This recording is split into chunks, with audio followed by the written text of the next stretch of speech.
natin mga idol.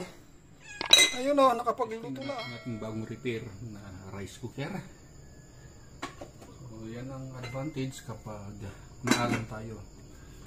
Sinishare ko naman para just in case na may encounter nyo, kayo muna.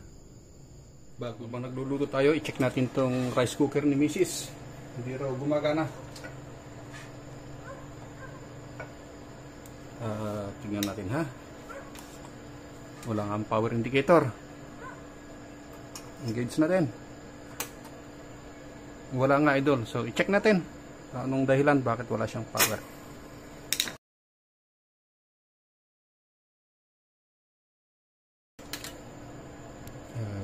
Meron tayong unang titignan dito. Yung pinaka basic na common sa lahat. Na kaya naman ng lahat. Ito yun mga idol. Makikita nyo itong part na to, itong merong shrinkable o spaghetti tubing sa tawag namin, is yan yung kanyang fuse. So ito yung isang line. So tetesterin lang natin kung may continuity. Tingnan natin kasi yan lang naman ang common na nasisira. Now open. Yan diba? Pinag-short ko. Wala. So, kukulan tayo ng kapalit at maging working na yan. Yan, wala talaga. Wala. At i-check naman natin yung kanyang heater.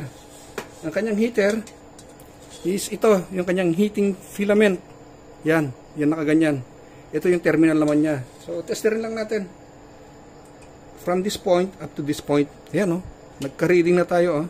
At ang reading natin, 153 ohms. Idol, makabili na tayo ng replacement ng fuse. Ito ay 10 ampere, 250 volts, at saka 185 degrees Celsius. At na-check na natin ito this morning. Then nakabili na tayo. Dito, ang halaga dito sa amin is 80. At alam nyo ba na merong 150 sa Lazada, 5 pieces na. So, mag-choice kaysa mag-antay tayo matagal, dito tayo bibili. So, ang gagawin lang natin dito mga idol is tanggalin natin yung sira. Then install natin yan. At papakita din natin yan na sira talaga dun sa mga viewers natin na zero sa troubleshooting o wala silang technical know-how. So, papakita natin yan.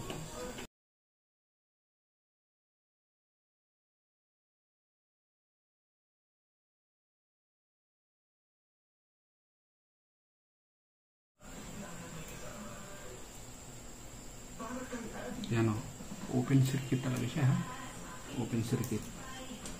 Tingnan natin itong replacement niya. Yan So ang narit natin is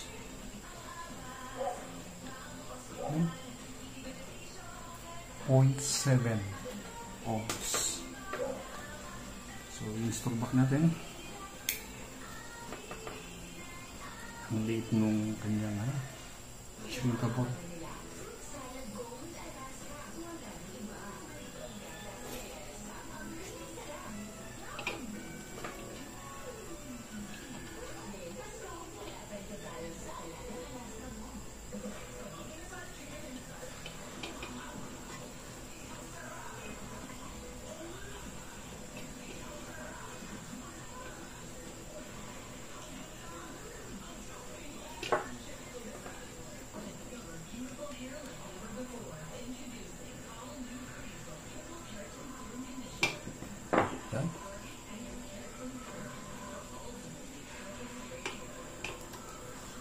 Then, yung terminal na to pupunta dito. So, maaaring ito yung light indicator niya para mag-cook. I-twist lang natin ito na walang sasagian ha.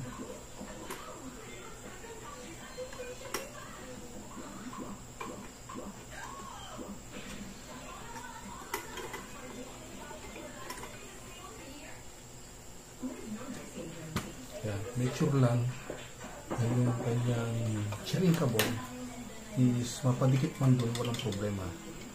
Huwag nyo rin ibigin dito sa terminal ng heating filament natin. Kaya ihanap-hanap natin siya.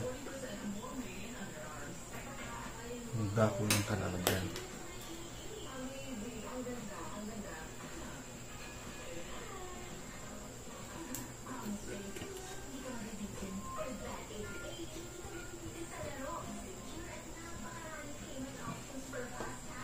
Yan. So, okay na siya. Then, balik natin yung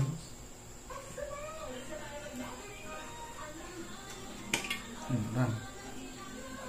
Damage na rin.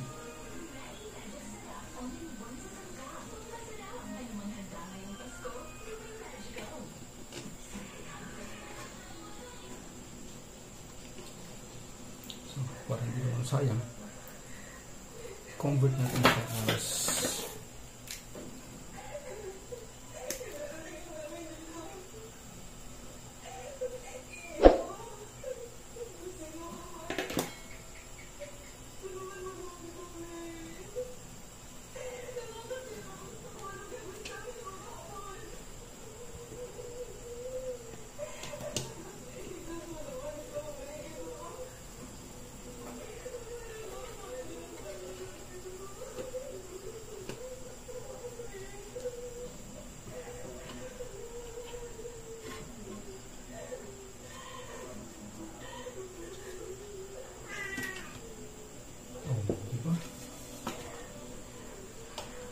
nagamit natin siya bilang washer. And it's time to test.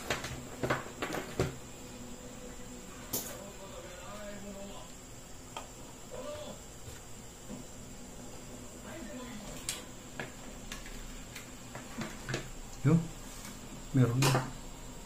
Okay. Yun. So, okay na to.